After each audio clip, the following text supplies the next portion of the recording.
Richmond, Virginia, agosto de 1855. En el sofocante calor de una tarde de martes en la plataforma de subastas de Lumpkins Alley, algo se rompería. Algo que rompería el orden de las familias más poderosas de Virginia. Un esclavo fue colocado en el bloque. Un joven cuya belleza desafió todas las ideas preconcebidas sobre la esclavitud humana, y la subasta no solo superó las expectativas, se detuvo por completo durante 17 minutos mientras los hombres adultos se quedaban sin palabras, incapaces de comprender lo que estaban viendo. El precio que finalmente rompió el silencio llegaría a $11,000, más de lo que valía la casa de subastas entera, más de lo que se vendían algunas plantaciones.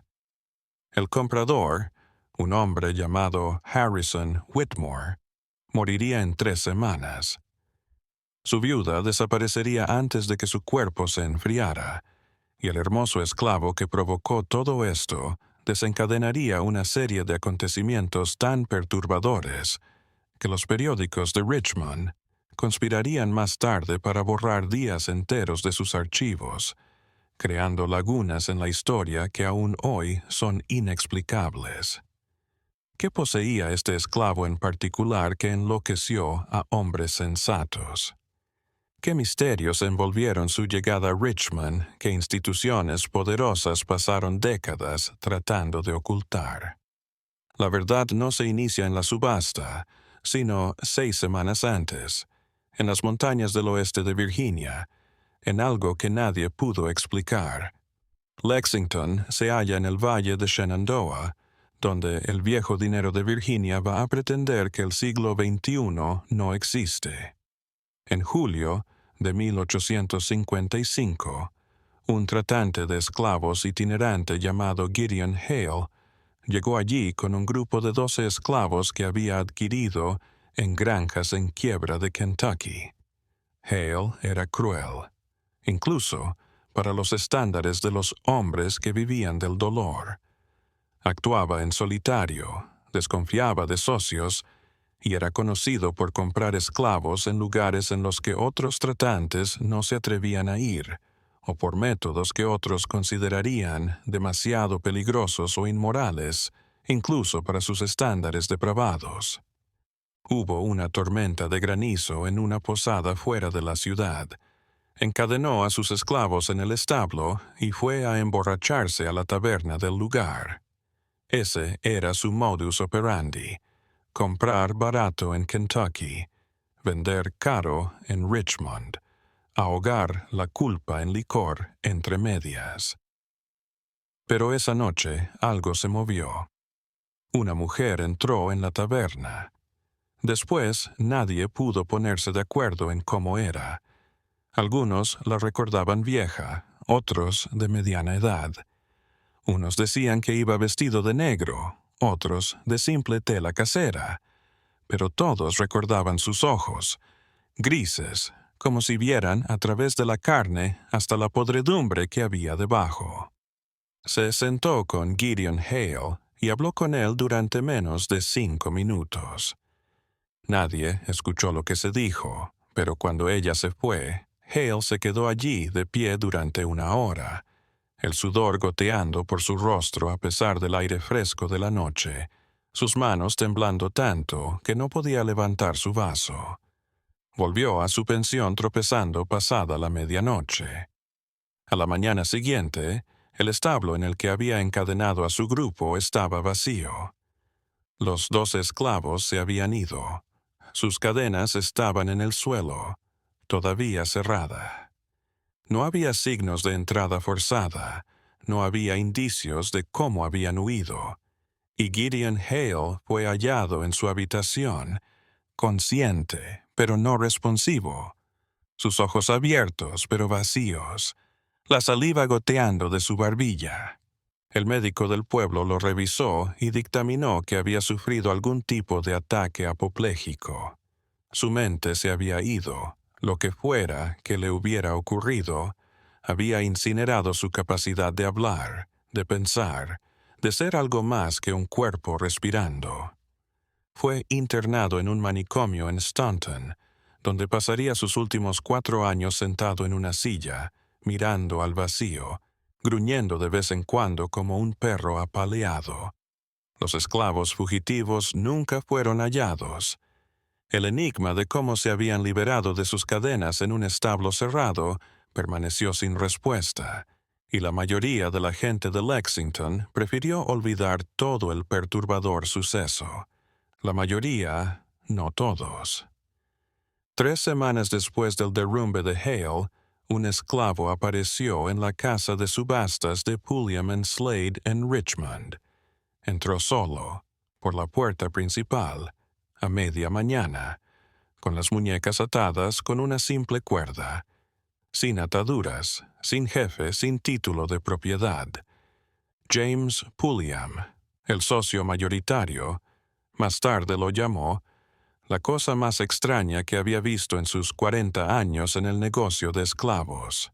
El chico tenía tal vez 23 años, alto, delgado, su piel entre miel y ámbar, lo que indicaba ascendencia mixta, pero no en las formas habituales. Sus rasgos eran de una simetría casi imposible, pómulos altos que parecían esculpidos, mandíbula digna de un retrato de un maestro, ojos de un color tan raro, un azul violeta tan profundo, que parecía brillar con cierta luz que Pulliam retrocedió cuando el chico lo miró directamente. Pero no era solo la apariencia, aunque eso en sí mismo era notable. Era algo más, una especie de quietud en él, como si existiera fuera del tiempo. Se movía con la gracia de un noble, pero su ropa eran simples ropas de trabajo, gastadas pero limpias. Respondía, si se le hablaba, con voz educada y exacta, pero no daba razón de su presencia, ni de dónde procedía, ni quién era su amo. «¿Quién te trajo aquí?», exigió Pulliam, tratando de recuperar el control de esta situación perturbadora. «Me dijeron que usted sabría qué hacer conmigo», respondió el chico con calma. «¿Quién te dijo eso?» «La mujer de gris». Pulliam sintió un escalofrío por la espalda.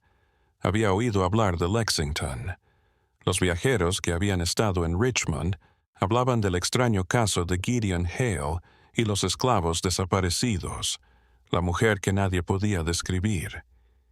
Y ahora esta cosa estaba en su casa de subastas, diciendo que ella lo había enviado. «¿Cuál es su nombre?», preguntó Pulliam, su voz apenas firme. «Mi nombre es Josiah. Tiene papeles, título, recibo de venta». Josiah sonrió, pero había tanta tristeza en su rostro que Pulliam se avergonzó sin saber por qué. «Sin papeles, sin bienes, nada más que lo que ves frente a ti. ¿Así que eres un fugitivo? Debería llevarte a la policía. Podría, pero no lo hará, porque ya me ha valorado, señor Pulliam. Ya ha calculado cuánto podría valer en la subasta, y ya ha decidido que la ganancia justifica romper la ley». La precisión de la evaluación de repente lo golpeó como una bofetada. Era lo que estaba pensando. Un esclavo de apariencia inusitadamente hermosa, sin papeles de propiedad, sin rastro de propiedad, nada como lo que había visto antes. Si tan solo lo registraba en su próxima subasta con documentación falsa, ¿quién lo sabría?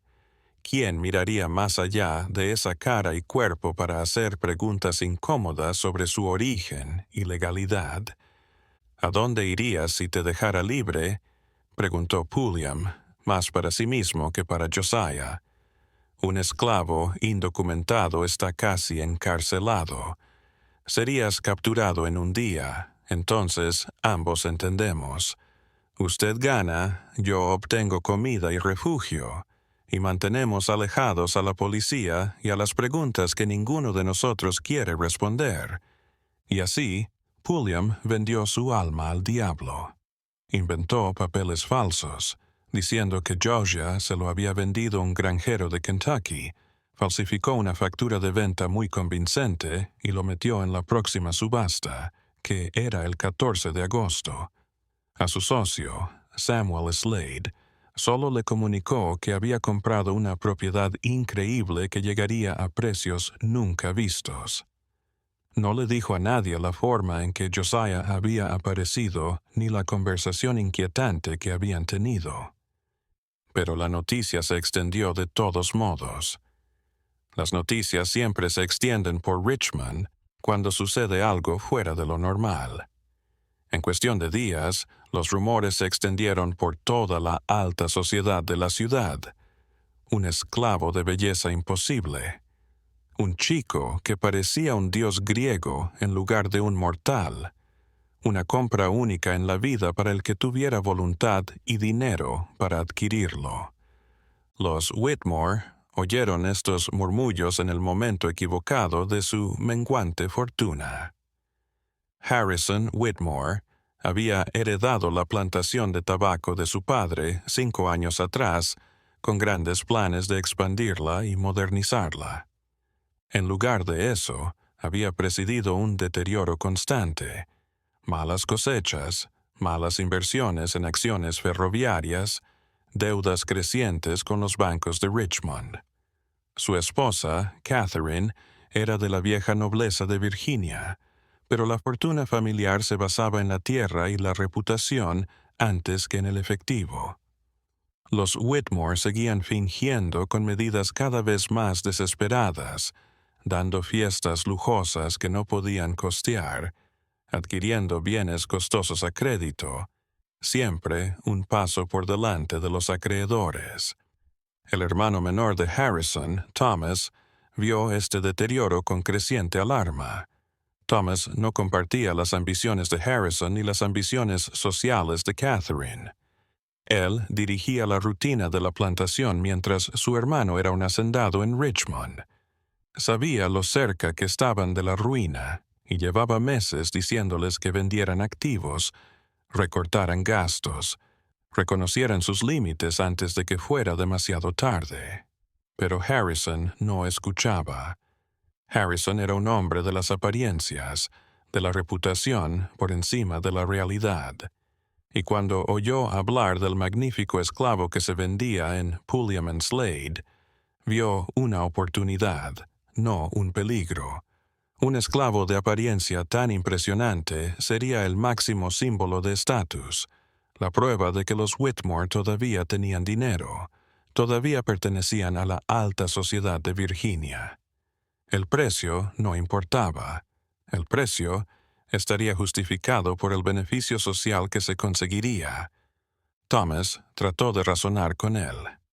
No tenían $11,000 para desembolsar en un solo esclavo. Apenas tenían $11,000, punto. Pero Harrison desestimó tales temores. Ya le conseguiría el dinero. Hipotecaría a los bancos la plantación. Ganaría la subasta y restauraría el nombre de Whitmore a la grandeza a través de la pura audacia. Catherine, por otro lado, tenía sus propias razones para respaldar la adquisición.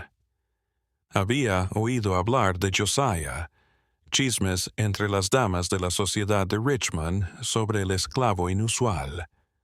Como parecía comprender antes de que se hablara, como su presencia en una habitación alteraba el ambiente, obligando a las personas a revelar verdades que habían tratado de ocultar. Catherine también tenía sus propios secretos, secretos que podrían destruir todo lo que había creado, y pensó, con la lógica mágica de los desesperados, que poseer a este magnífico esclavo de alguna manera la protegería del descubrimiento. El otro interesado era la familia Preston. El senador Marcus Preston era el senador por Virginia en Washington, un hombre de poder.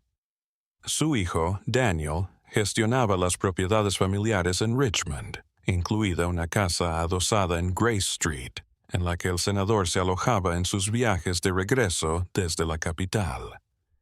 Se había casado hacía poco con una heredera de Filadelfia llamada Elizabeth, y había inyectado mucho dinero que necesitaba la familia Preston, pero el matrimonio era tenso.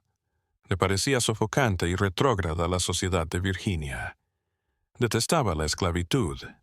No hacía un secreto de sus simpatías abolicionistas, y ya había amenazado con regresar a Filadelfia y llevarse su dinero. Y Daniel, desesperado por salvar su matrimonio y seguir teniendo acceso al dinero de Elizabeth, creyó que el hermoso esclavo podría ser una ofrenda de paz tan inusual y preciosa que incluso las reservas morales de Elizabeth podrían verse superadas por la belleza. Se imaginó exhibiendo a Josiah casi como una obra de arte, en lugar de un trabajador, una pieza de decoración del hogar, para presumir del refinado gusto de los Preston, en lugar de su participación en la esclavitud humana. Era una lógica retorcida por la desesperación, pero Daniel la creía. El 14 de agosto se acercaba y James Pulliam se dio cuenta de que había inventado algo mucho más peligroso que una subasta de alto precio. El interés por Josiah se había convertido en una obsesión. Varias familias ricas habían llamado en privado, ofreciendo pagar por adelantado precios altos, dando amenazas apenas disimuladas de lo que podría pasar si perdían la subasta. Las cosas habían pasado más allá de la rivalidad habitual de negocios a algo más siniestro, algo como violencia en busca de una excusa para explotar. Pulliam trató de controlar la situación imponiendo reglas estrictas para la subasta. Cada postor tendría que demostrar fondos antes de pujar. La subasta se realizaría en una sala privada en lugar del bloque público. Solo se aceptarían compradores serios con fondos verificados. Pero estas medidas de seguridad, diseñadas para evitar el caos, serían completamente insuficientes para lo que estaba por venir. La noche anterior a la subasta, Josiah pidió ver a Pulliam en privado. El propietario de la casa de subastas lo halló en la sala de detención, sentado en un catre, con las manos plegadas en el regazo. En la luz de la lámpara, su belleza era aún más impactante, casi dolorosa de mirar. «¿Sabes lo que va a pasar mañana?», murmuró Josiah. No era una pregunta, era una afirmación. «Sé que habrá una gran puja», respondió Pulliam con cautela. «Espero un precio final que nos guste a todos. Eso no es lo que quiero decir. Sabe que habrá violencia. Lo ha sentido hirviendo. Los hombres no pagan $11,000 por un esclavo sin rabia ni desesperación. Lo que ocurra mañana destrozará a alguien, probablemente a varias personas, y usted habrá ayudado a que ocurra». Pulliam se llenó de rabia. «Estoy dirigiendo un negocio legal. Si los ricos quieren pujar por algo que aprecian, allá ellos. No inventé la situación que lo trajo aquí». «¿En serio?». Los ojos violetas de Josiah se clavaron en él de una manera inquietante. Usted decidió seguir sin preguntar de dónde venía. Prefirió falsificar documentos antes que indagar en mis raíces. Eligió la ganancia a la conciencia, señor Pulliam. Y mañana verá a dónde lleva esa decisión. «¿Qué es usted?», murmuró Pulliam, la pregunta que lo había atormentado durante semanas. «Vos no sos como el resto de los esclavos. No es como nadie que conozco. ¿Qué pasó en Lexington con Gideon Hale? ¿Quién es la mujer de Grease?». Josiah volvió a sonreír con esa sonrisa triste. «Algunas preguntas se responden solas, señor Pulliam. Esté atento mañana. Mire lo que ocurre cuando los hombres tratan de apropiarse de lo que nunca fue creado para ser poseído. Entonces lo comprenderá todo». La conversación dejó a Pulliam conmocionado. Volvió a su despacho y revisó durante horas la documentación falsa que había elaborado, buscando algún fallo que le permitiera anular la subasta. pero los papeles eran impecables. Había sido demasiado bueno en su falsificación. Y lo que era más importante, cancelar ahora enfurecería a las familias adineradas que ya habían prometido pujar. Estaba atrapado por su propia codicia, obligado a llevar esto hasta el final que le esperara. El 14 de agosto llegó con un calor sofocante y el aire tan denso que parecía respirar agua. La subasta era a las 2 de la tarde. Al mediodía, las familias Whitmore, Preston y otras 3 ricas familias se habían reunido en Pulliam and Slade, cada una con abogados y asesores financieros a cuestas, cada una decidida a ganar a cualquier precio. Harrison Whitmore trajo papeles que probaban que había hipotecado toda su plantación, cada arancel, cada propiedad, cada esclavo que ahora poseía, todo hipotecado por un préstamo que le proporcionaría el efectivo para licitar sin límites. Thomas se había negado a ir. Detestaba esta locura, pero Catherine acompañó a su esposo, ataviada con su mejor seda, dispuesta a asistir a la salvación o a la ruina de su familia. Daniel Preston trajo cheques bancarios por $15,000, todo lo que había podido sacar del fideicomiso de Elizabeth sin su permiso. Ella no sabía que él estaba presente. No sabía que estaba por tirar su herencia en una persona.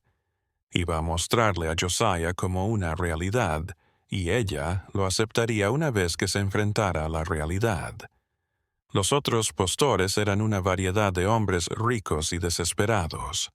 Un hombre de algodón llamado Williams, que veía en Josiah una inversión para revenderla a coleccionistas del norte por aún más dinero. Una viuda llamada Sierra Ashford, interesado en algo más que en ganancias en una tierra que parecía molestar a los demás postores, y un hombre callado llamado Graves, que no dio ninguna razón de estar allí, pero cuyos ojos mostraban un cálculo frío que nadie deseaba investigar demasiado. A las 2 de la tarde, Josiah fue conducido a la sala de subastas privada, y durante 17 minutos nadie habló, nadie se movió. Solo lo observaron con expresiones que iban desde el asombro hasta el anhelo, algo cercano al temor. Su presencia era más allá de lo que habían oído. Se puso de pie en la tarima sin nada de ropa, sus manos libres, su postura relajada pero digna, y miró a cada licitador con aquellos ojos violetas que parecían mirar a través de la carne hasta las desesperaciones y corrupciones que había debajo. James Pulliam finalmente habló, su voz tensa. «Caballeros, señoras, abriremos la puja en $1,000. $5,000, intervino Harrison Whitmore rápidamente, su voz tensa por la necesidad. $7,000, dijo Daniel Preston sin dudarlo. $9,000, dijo la señora Ashford, sin dejar de mirar el rostro de Josiah. La subasta se disparó. $10,000, $11,000, $12,000. Las sumas que se arriesgaban excedían toda estimación racional del valor. Esto ya no era un negocio. Esto era otra cosa, algo oscuro, devorador. $15,000, dijo el hombre callado llamado Graves con calma. «Última oferta». La sala se quedó en silencio. $15,000 por un solo esclavo. La suma era obscena. Era más de lo que ganaban la mayoría de las familias de Virginia en un año. Por un momento parecía que la subasta se cerraría con Graves como ganador. Pero Harrison Whitmore no había terminado.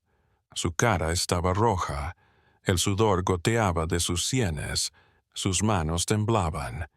Miró a Catherine, quien asintió casi imperceptiblemente, autorizando la destrucción completa de la familia, y Harrison dijo, su voz como si viniera de más allá de la razón, $20,000. El shock en la sala fue total. James Pulliam jadeó. Daniel Preston hizo un sonido como si lo hubieran pateado. Incluso Josiah, que había mantenido una compostura impecable, mostró el más mínimo indicio de lo que podría haber sido piedad. A la 1, repitió Pulliam, mecánicamente. A las 2, vendido, murmuró Graves desde el fondo de la sala. Pero no el señor Whitmore.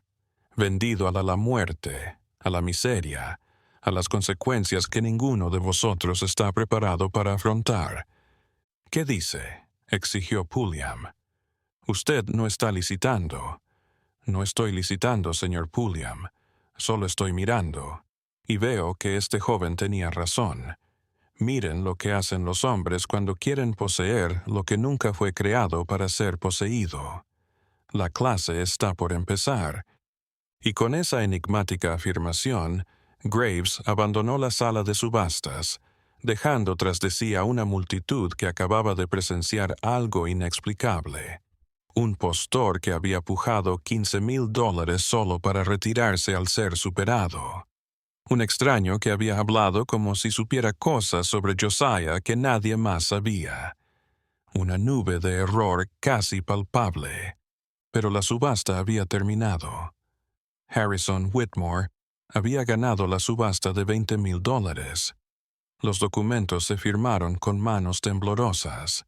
El dinero pagado en giros bancarios que tardarían semanas en liquidarse por completo, pero que fueron aceptados en nombre y garantía colateral de la familia Whitmore, y Josiah se convirtió en, al menos en papel, propiedad legal de un hombre que acababa de destruirse a sí mismo para poseerlo. Lo que Harrison Whitmore no sabía, lo que ninguno de ellos sabía todavía, era que la subasta no era el final. Apenas era el comienzo, y la horrible educación que Graves había hablado estaba por comenzar de maneras que perseguirían a Richmond durante décadas. Harrison Whitmore trajo a Josiah a la finca familiar esa noche, en un carruaje cerrado como si llevara algo demasiado valioso o demasiado peligroso para mostrarlo en público. La casa de la plantación estaba a 7 millas de Richmond, una mansión de columnas que había simbolizado la riqueza de los Whitmore durante 3 generaciones. Ahora era una deuda tan grande que los $20,000 añadidos a lo que ya debían superaban el valor de toda la propiedad familiar. Thomas estaba en el porche delantero cuando llegaron. Había recibido la noticia de la subasta por un mensajero que se había adelantado. Su rostro estaba más que enojo, más que disgusto. Era algo más cercano al dolor. «Nos has arruinado», dijo Thomas con firmeza, mientras Harrison ayudaba a Josiah a descender del carruaje. «Por una cara bonita has perdido el patrimonio de 3 generaciones. Espero que te guste». «Lo entenderás cuando lo veas bien», respondió Harrison, casi desesperado.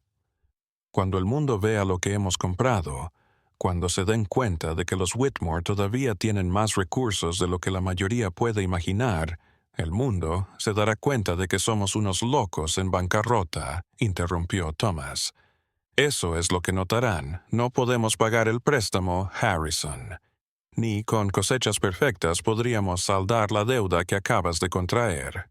Nos has sentenciado a la ejecución hipotecaria». Catherine se metió en medio, su rostro cuidadosamente controlado. «Lo hecho está. Pelear no va a cambiar nada. Nos adaptaremos, encontraremos la manera de avanzar». Pero mientras hablaba, sus ojos seguían volviéndose hacia Josiah, que observaba este drama familiar con su inquietante calma. Y por un instante, algo se agitó en el pecho de Catherine. Una sensación como agua helada extendiéndose por sus venas, la certeza de que traer esta belleza a casa había atraído algo más que la ruina financiera. A Josiah se le asignó una habitación en la casa principal, no en los aposentos de esclavos. Harrison se negó. Dijo que quería su dinero cerca y seguro, pero la decisión generó una tensión inmediata entre los demás esclavos de la finca. ¿Quién era este forastero para recibir tratamiento familiar? ¿Qué lo hacía tan especial que las reglas no se aplicaban? La esclava mayor de la casa, una mujer mayor llamada Ruth, que había estado al servicio de los Whitmore durante 40 años, lo enfrentó esa noche. «Ese chico no es normal», dijo sin rodeos. «Lo vi un momento cuando lo trajeron y, dígame, señor Thomas, algo anda mal con él. La mirada que te atraviesa, como si pudiera leerte el alma y descubrir cada pecado que has tratado de esconder. Solo es un esclavo, Ruth. Uno costoso, pero sigue siendo de su propiedad. No, señor, no es nada. Recuerde mis palabras. Ese chico va a matar a esta familia. Lo siento en los huesos. Muerte, revelación y juicio». Thomas quería descartar las aprehensiones de Ruth como superstición, pero él también lo había sentido al ver a Josiah. Ese algo fuera de lugar, algo que funcionaba según reglas que no seguían el orden natural de las cosas. Había vivido toda su vida en esta plantación, había crecido entre esclavos, había tratado la propiedad humana con la misma facilidad con la que trataba al ganado, pero Josiah lo perturbaba en formas que no podía nombrar. Aquella primera noche comenzaron a suceder cosas extrañas. Primero, cosas menores. Un espejo en el pasillo que se rompió de punta a punta sin causa aparente, sin golpes, sin cambios de temperatura. 3 relojes en 3 habitaciones distintas se detuvieron exactamente a las 3:17 de la mañana. Un retrato del padre de Harrison que se cayó de la pared y aterrizó boca abajo, el lienzo rasgado como por garras, aunque no había animales a la vista. Harrison desestimó los incidentes como coincidencias. Las viejas casas se sientan, las cosas caen, los relojes se detienen. Nada de qué preocuparse. Pero Catherine sabía más. Se había criado en una familia de Virginia que aún recordaba cuentos de fantasmas, conjuros y cosas que caminaban con forma humana, pero que no tenían nada que ver con los asuntos humanos. Trató de hablar con Josiah la mañana siguiente. Lo encontró en el jardín donde le habían permitido pasear, de pie entre las rosas, rozando sus pétalos con largos dedos, su rostro pensativo. «¿Quién es usted?», preguntó Catherine sin rodeos. «Y no me diga que es solo un esclavo. He visto esclavos toda mi vida. Usted es diferente». Josiah se volvió hacia ella con esos ojos violetas y Catherine sintió que le faltaba el aire. «¿Qué quiere que sea, señora Whitmore? ¿Una víctima que lamentar? ¿Algo que pueda mostrar? ¿Un juicio que temer? Quiero la verdad». «Ya la conoce. Lo supo en el momento en que me vendió a Harrison. Comprendió que esto terminaría mal, pero lo toleró de todos modos, tal vez solo. Tal vez mi presencia distraería de sus propios secretos que la gente estaría tan ocupada maravillándose con el esclavo hermoso y enigmático que no notarían lo que usted ha estado ocultando». La cara de Catherine se puso pálida. «¿De qué está hablando?» «Las cartas, señora Whitmore, las que ha estado quemando en la chimenea de su dormitorio, la correspondencia con un cierto caballero en Charleston. Su esposo piensa que quema facturas viejas y papeles sin importancia. No sabe que ha tenido una aventura durante 2 años, una aventura que resultó en algo que está tratando de ocultar». Catherine se apartó como si la hubiera abofeteado. «¿Cómo pudo? Sé muchas cosas. Ese es mi objetivo. No poseer, revelar, traer a la luz. Su esposo se endeudó para comprarme, pero lo que compró fue la revelación. Para él, para usted, para todos en esta casa que han estado viviendo detrás de mentiras. Está diciendo que vino aquí para destruirnos. Digo que vine porque su familia necesitaba ser destruida. Ustedes han edificado todo sobre robo, violencia y engaño. ¿Cómo fueron comprados los esclavos que trabajan en esta plantación? El padre de su esposo las compró en un traficante que se dedicaba a raptar negros libres en las ciudades del norte. 27 de sus 32 esclavos nacieron libres. Fueron robados, falsificados, vendidos en una servidumbre ilegal. Eso no puede ser. Mi suegro era un hombre respetable.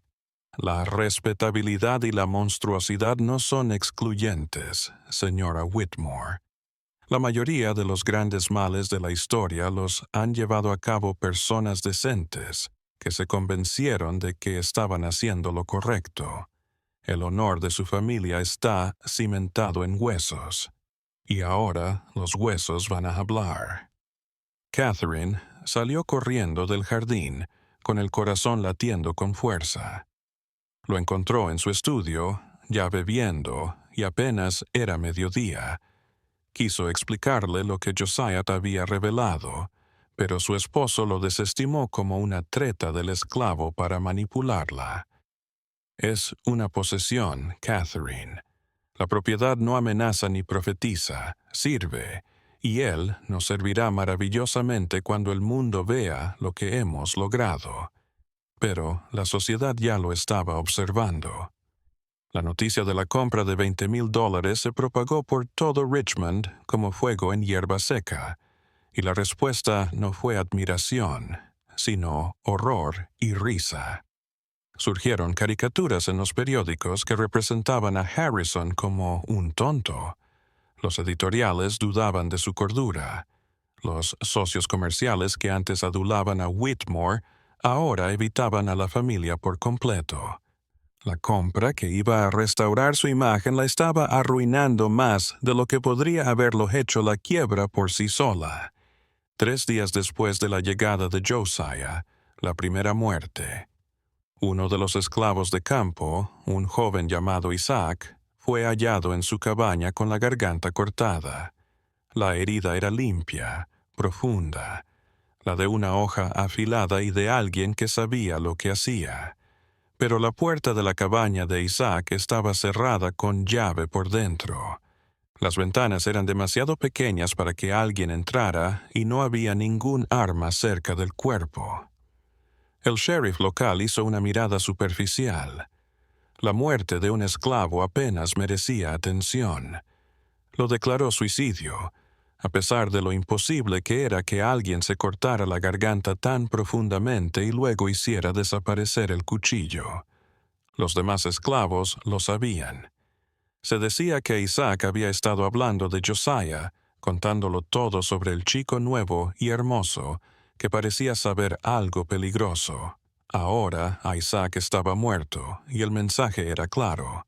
Algunos secretos exigían silencio. Thomas trató de persuadir a Harrison para que vendiera a Josiah de inmediato, redujera las pérdidas, tomara lo que pudiera conseguir y se deshiciera de esta presencia maldita de su casa. Pero Harrison se negó. Lo había apostado todo a esta compra. Admitir que se equivocó significaría admitir que había arruinado a su familia por nada. Su orgullo no lo permitiría. Mientras tanto, Daniel Preston estaba teniendo su propia crisis. Había llegado a casa tras perder la subasta, y su esposa, Elizabeth, lo esperaba con extractos bancarios y documentos fiduciarios extendidos sobre la mesa del comedor. Ella sabía lo que había tratado de hacer. Se había enterado de que había tratado de malgastar su herencia en un esclavo sin su autorización. Su rabia ardía. «Me das asco», dijo, su voz temblando. Sabía que eras parte de este sistema perverso. Sabía que tenías humanos. Pero creí que al menos tenías límites. Creí que había una línea que no cruzarías. Parece que me equivoqué. Habría sido un obsequio, tartamudeó Daniel. Algo bueno para la casa. Un obsequio sería manumitir a los esclavos que tienes. Un regalo sería gastar mi dinero en liberar esclavos en vez de comprarlos para hundirlos en la esclavitud. Esto, lo que trataste de hacer, es maldad, disfrazada de estética. Querías un humano porque era bonito. ¿Comprendes lo perverso que es eso? Todo el mundo aquí tiene esclavos, Elizabeth. Es la base de nuestra economía. Entonces, tu economía está cimentada sobre el infierno, y no voy a financiarla un día más. Me voy, Daniel. Vuelvo a Filadelfia. Me llevo todo mi dinero. Dile a tu familia que su acceso al dinero de Filadelfia está cerrado para siempre. Ella se fue esa noche, llevándose papeles que casi arruinarían el negocio familiar de los Preston en Richmond. Daniel, furioso y humillado, culpó a Harrison Whitmore por orquestar la subasta que reveló su ruina moral a su esposa. Culpó a Josiah por ser tan codiciado que había traicionado sus propias convicciones para poseerlo, y comenzó a planear su venganza contra los dos. Pero Daniel Preston no era el único en Richmond con violencia en mente. El hombre callado de la subasta, el que se había hecho llamar Graves, no había dejado la ciudad. Había reservado habitaciones en un hotel sencillo y había empezado a investigar por su cuenta quién era Josiah y qué pretendía. Lo que encontró lo inquietó. Graves no era su nombre. De hecho, era Thomas Crawford, un antiguo cazador de esclavos retirado tras algo que había visto en Mississippi y que le había hecho perder la fe en su trabajo. Había presenciado una rebelión de esclavos sofocada con tal brutalidad que incluso él, un cazador de hombres, no pudo soportarlo.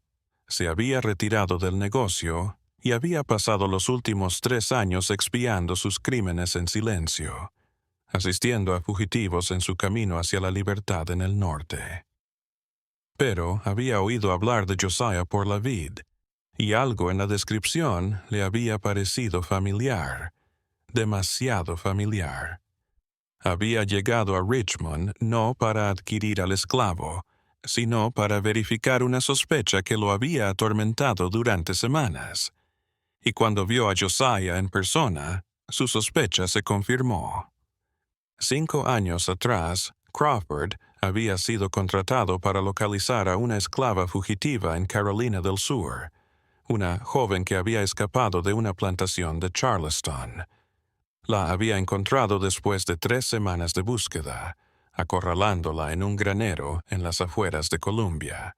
Pero antes de que pudiera alcanzarla, ella se había girado para mirarlo con unos ojos extraños, de un azul violeta que brillaba en la oscuridad, y le había dicho: «Usted ha destrozado familias», había dicho en voz baja. «Ha separado a madres de sus hijos, ha entregado a personas de vuelta a la tortura y a la muerte. Se ha hecho una vida a base de dolor. ¿Cómo duerme por las noches, señor Crawford? ¿Cómo vive con lo que hizo?» Sus palabras le habían abofeteado. Intentó ignorarlo como la desesperada súplica de una fugitiva acorralada, pero algo en su voz, en sus ojos, había perforado su desapego profesional hasta la conciencia que pensaba que había perdido hace mucho tiempo. La dejó ir esa noche. Falsificó su informe diciendo que se había ahogado al intentar cruzar un río, y jamás volvió a tomar un encargo de cazaesclavos. Había visto esos ojos violetas en un chico en una subasta en Richmond. Diferente cara, diferente género, pero la misma presencia, la misma forma inquietante de mirar a través de la superficie de la realidad hasta la podredumbre de abajo. Y Crawford se dio cuenta de que algo más que el tráfico de esclavos estaba ocurriendo en Richmond. Empezó a hacer preguntas discretas sobre la mujer de gris que había estado en Lexington antes de la caída de Gideon Hale, sobre otros incidentes en Virginia y las Carolinas en los que cazadores de esclavos habían muerto en circunstancias extrañas, sobre un patrón que indicaba que alguien o algo estaba destruyendo metódicamente la estructura de la esclavitud. Lo que encontró parecía una campaña que había estado en marcha durante años.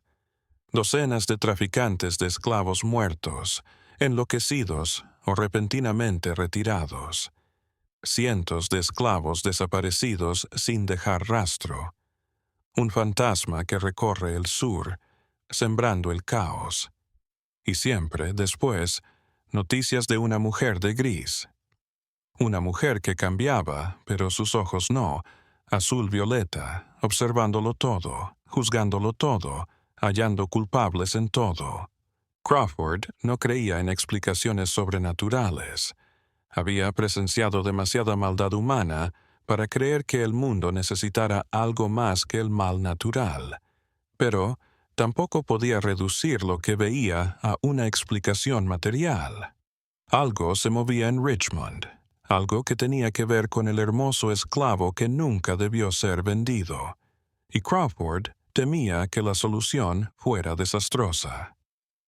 El octavo día que Josiah pasó en la finca Whitmore, Harrison comenzó a perder la cabeza. Dejó de dormir, diciendo que veía voces cada vez que cerraba los ojos, voces que hablaban en idiomas que no comprendía, pero que lo aterraban. Dejó de comer. Decía que la comida le sabía a ceniza. Sus manos temblaron cada vez más hasta que apenas pudo escribir su nombre. Catherine miró cómo su marido se marchitaba. Intentó llevarse a Josiah fuera de la casa. Incluso se ofreció a venderlo con gran pérdida, pero Harrison se negó. Era como un adicto a la presencia de Josiah, sentándose en la antigua habitación del esclavo, solo mirándolo, balbuceando cosas sin sentido sobre belleza, posesión, precio del orgullo. Thomas finalmente viajó a Richmond para ver a un médico de enfermedades mentales. El médico escuchó su relato de los síntomas de Harrison y le prescribió láudano para el sueño y sangrías para reequilibrar los humores. Pero en privado, le dijo a Thomas algo más perturbador. La enfermedad de su hermano no es médica, es ético. Algo lo está devorando. Culpa, tal vez, o una rendición de cuentas con verdades que pasó su vida eludiendo. He visto esto antes en hombres que han hecho cosas terribles, y de repente ya no pueden sostener las defensas psicológicas que les permitían actuar a pesar de sus delitos. La mente se revela. Es bastante interesante desde un punto de vista médico, pero bastante letal. La mayoría de los pacientes en esta condición no sobreviven más de unas semanas. ¿Qué puedo hacer por él? Retire lo que esté causando la crisis. Si fue la compra de este esclavo, que el esclavo sea despedido inmediatamente, antes de que la condición sea irreparable. Pero cuando Thomas regresó a la finca con este consejo, encontró a Harrison en el salón con Josiah de pie detrás de su silla, como un ángel de la muerte. Y Harrison, con una horrible claridad, miró a su hermano. Demasiado tarde, Thomas. Ahora lo entiendo. Me destruí por algo que jamás tuve. No se puede adueñar de alguien. No, en serio. Puedes tener su obra. Puedes manipularlo. Pero su humanidad, lo que los define como humanos, siempre está más allá de la posesión, y tratar de poseer eso nos destruye a todos. Harrison, por favor, comenzó Thomas. Me voy a morir pronto, continuó Harrison con calma. Lo supe en la subasta. Desde el momento en que pronuncié ese precio monstruoso, $20,000 por un ser humano, como si el dinero pudiera justificar reducir a alguien a una posesión. He sido un pecador toda mi vida, Thomas. Todos lo hemos hecho, y ahora la factura está vencida. Aquella noche, a las 3:17 de la madrugada, todos los esclavos de la plantación Whitmore despertaron de la misma pesadilla. Soñaron con cadenas rompiéndose, con bloques de subastas cayendo en polvo, con una mujer de gris caminando por Virginia, dejando la libertad a su paso. Y habían oído una voz, imposible de ignorar, que les decía que la libertad estaba cerca, que el sistema que los había oprimido durante siglos estaba a punto de romperse, que solo tenían que resistir un poco más y verían morir la esclavitud. Ruth, la vieja esclava de la casa, fue a la habitación de Thomas y lo despertó. «Algo está ocurriendo», dijo ella. «Todos lo sentimos. Ese chico que trajiste aquí no está solo. Hay algo en él. Algo que se ha vuelto más fuerte cada día que ha estado en esta casa.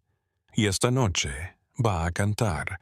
Debes llevarte a tu familia ahora, antes de que sea demasiado tarde». Thomas quería descartar su advertencia como superstición, pero él también lo había sentido.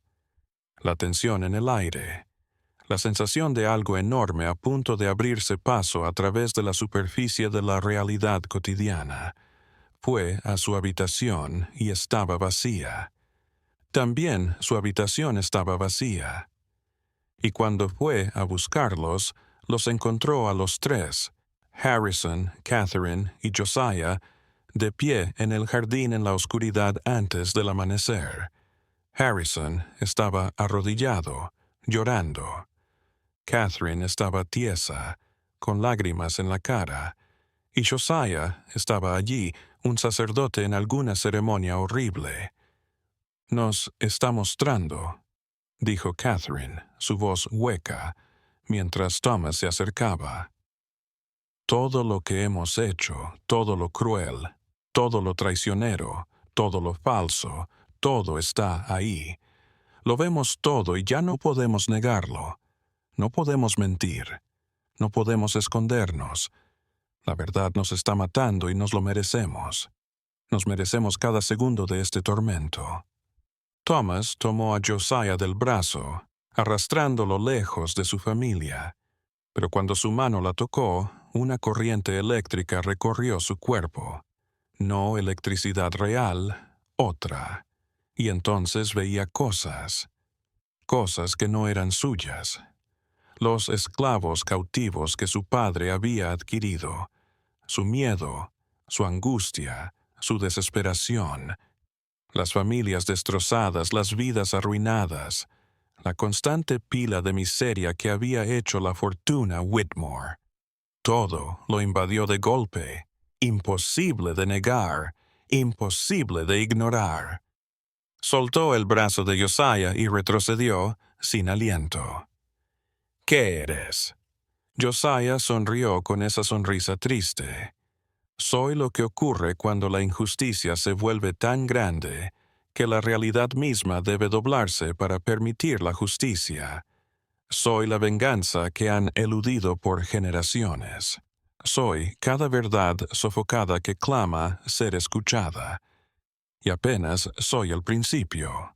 El sol se elevó sobre una plantación alterada». Los esclavos se habían reunido cerca de la casa principal, no amenazantes, no violentos, pero presentes de una manera que nunca antes lo habían estado. Estaban ahí, testigos de lo que estaba por suceder, como agentes de un cambio que ninguno de ellos comprendía por completo, pero que todos percibían en sus huesos. Algo estaba cambiando, algo que se extendería mucho más allá de esta sola finca. Y en Richmond, en casas de subastas, despachos de abogados, salas de juntas bancarias, los hombres comenzaban a darse cuenta de que la compra de un esclavo imposiblemente hermoso había desatado fuerzas que los devorarían a todos. La noticia de la finca Whitmore llegó a Richmond a media mañana. Un jinete entró en la oficina de James Pulliam con un mensaje que heló la sangre del tratante de esclavos. Harrison Whitmore estaba muerto, hallado en su estudio al amanecer sin signos de violencia, sin lucha, simplemente había muerto. Su expresión era lo que el mensajero llamó resignación tranquila y horror absoluto, como alguien que había visto la verdad de toda la vida y no pudo soportarlo. Catherine Whitmore había sido traída a casa de su hermana en Richmond, apenas coherente, balbuceando sobre revelaciones y juicio. Thomas había tomado posesión temporalmente de la propiedad, pero había comunicado que vendería todo inmediatamente: la plantación, los esclavos, todo lo que poseía la familia. No quería saber nada más al respecto, y Josías se había ido. En algún punto entre el amanecer y la llegada del médico para inspeccionar el cuerpo de Harrison, simplemente había desaparecido del campo. Nadie lo vio partir. Los esclavos se hicieron los ignorantes, como si supieran más de lo que decían. Pero Thomas no había preguntado. Parecía aliviado de que el hermoso esclavo se hubiera ido. Pulliam se releyó el mensaje 3 veces, con las manos temblando.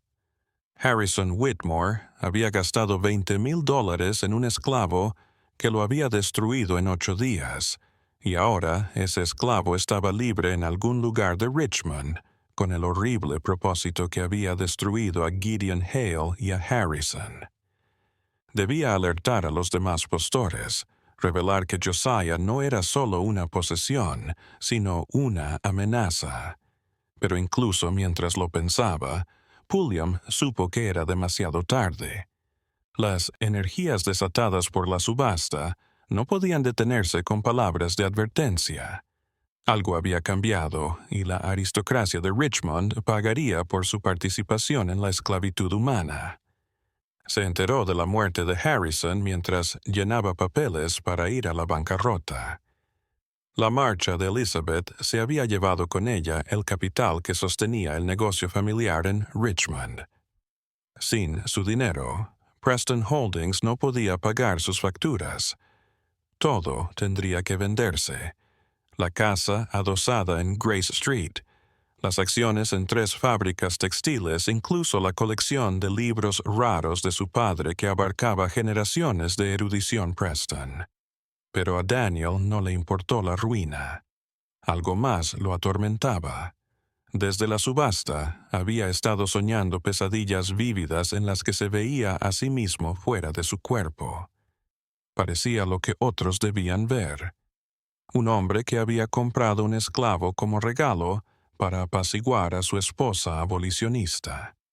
La perversidad de ese plan le había sido invisible en el momento, pero ahora no podía dejar de verla.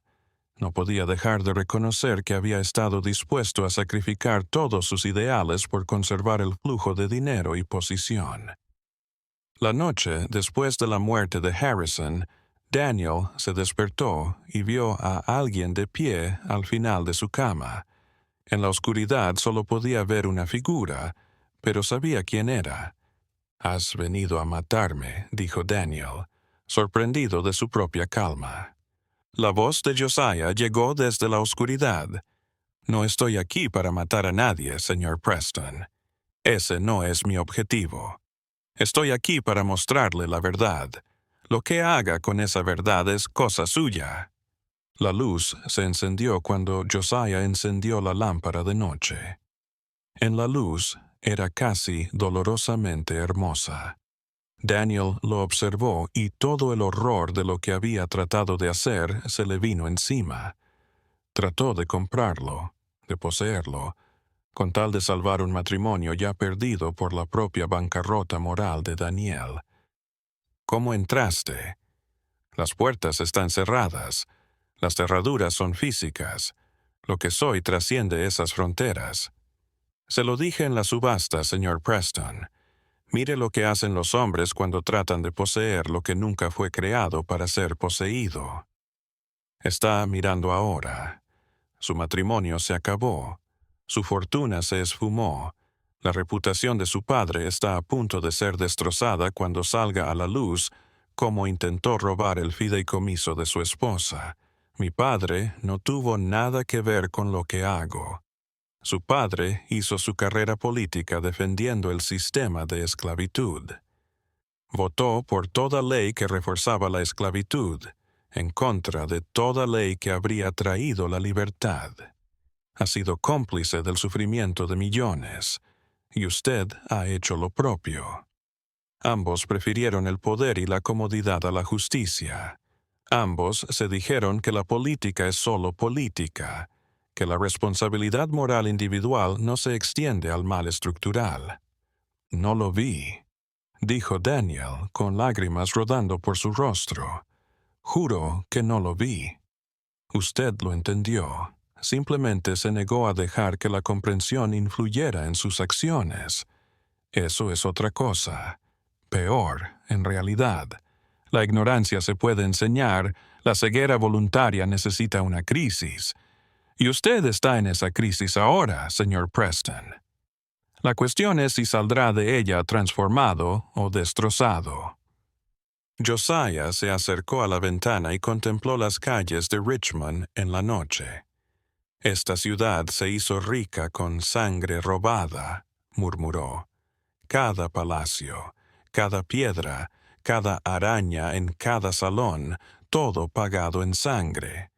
Los esclavos que fueron comprados y vendidos aquí se cuentan por cientos de miles a lo largo de los años, cada uno de ellos un ser humano con sueños, esperanzas y potencial destruido para enriquecer a otros. Se volvió hacia Daniel.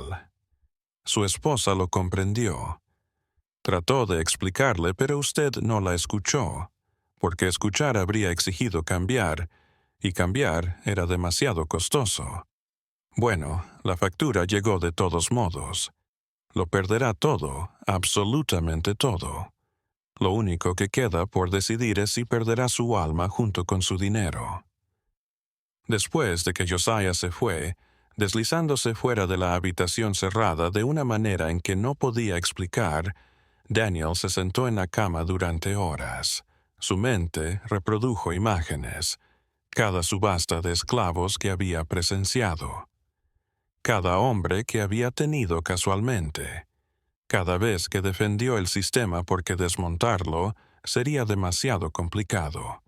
El peso de ello cayó sobre ella como una carga física y supo exactamente por qué había muerto Harrison Whitmore. La verdad, de cara, era insoportable. Pero Daniel tomó una decisión diferente a Harrison. Por la mañana, dictó cartas.